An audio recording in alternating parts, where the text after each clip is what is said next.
Buot ka kung kahoy gud akong sugnon.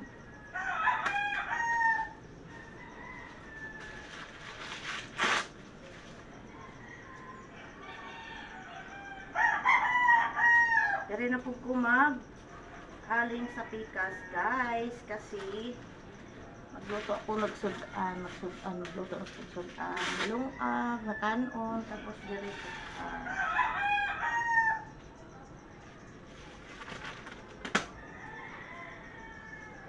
bahala mga moy apoy ang akong kuan. Mga moy usok ang akong lungag niluto.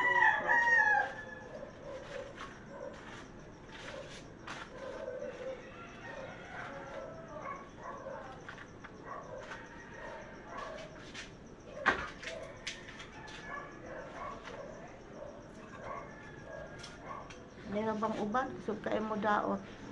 Sugkay mo daot kung kahoy ang imong gamit. Lantaw nila, pobre na kayo.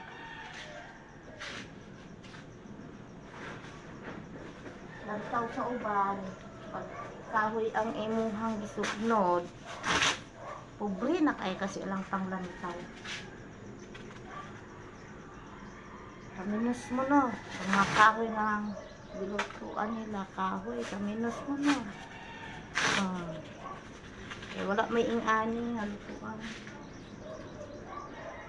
Kaya dili man kabalong gawa o abuhan. Amo na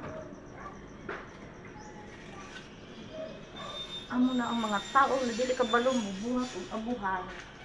Mas kaayo mamantay, nako. Mamantayon kaayo.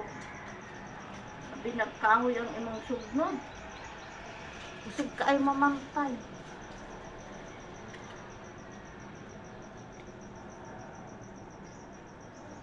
Ay, panaw eh, kaysa una kahoy po din yung gamit. Yagi ba din kagkalisod, oy? Yagi ba kagkalisod ka pobre?